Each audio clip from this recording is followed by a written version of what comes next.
Hey, welcome back everyone. It is now December 23rd of 2020, and ever since the very end of the sequel trilogy and The Mandalorian Season 2 as well, mind you, we are obviously seeing a new phase for Star Wars fans. This is Mike Zero. Make sure to subscribe if you're new to the channel for future Star Wars content.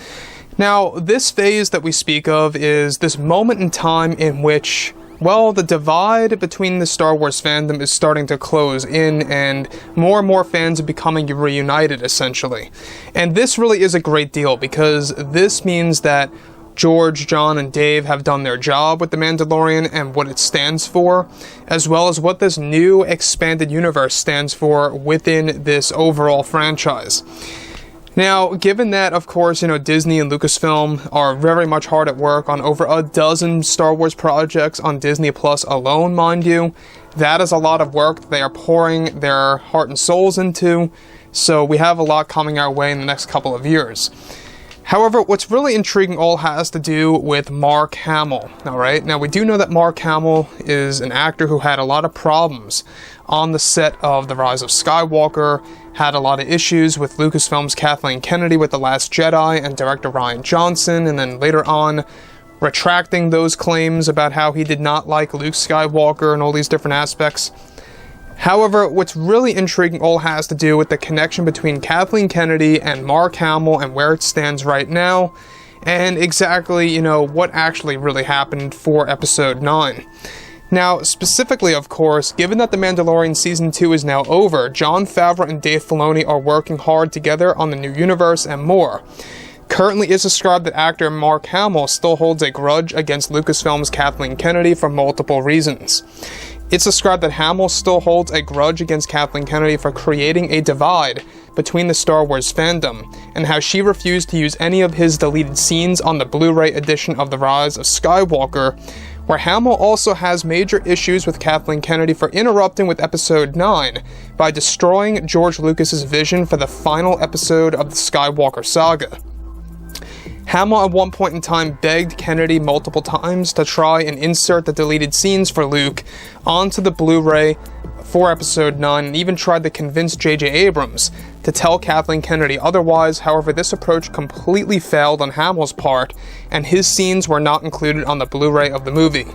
Not just that, but Hamill was slated to have a full-blown ending scene on Exegol in one of the later cuts by J.J. Abrams and George Lucas, before Kennedy decided to cut that as well. So let's stop right here for a second before we move on further. So, Mark Hamill, obviously, he got a little bit of redemption as the character of Luke in The Mandalorian. In case you guys did not know this, for The Mandalorian Season 2 finale, that was actually Mark Hamill de-aged.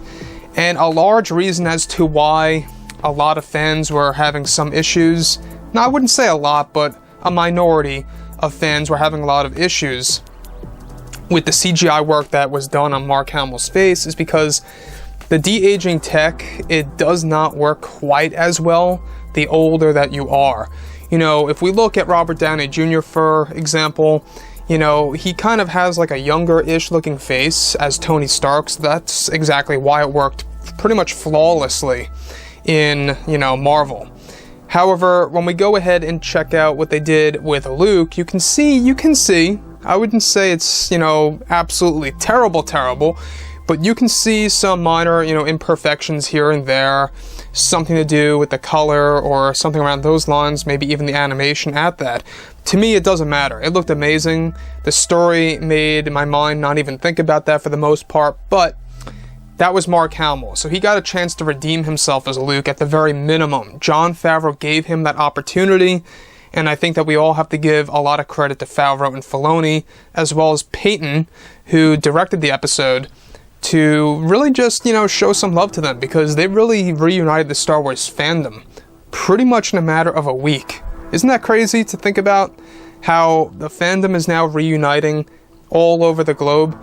So, past this, Kathleen Kennedy interrupting with Episode 9. We talked about this lightly a couple of months ago. But what really gets me is how Kathleen Kennedy is the one who refused to use any of the deleted scenes that involved Luke for Episode 9, refused to even put them on the Blu-ray edition of the movie.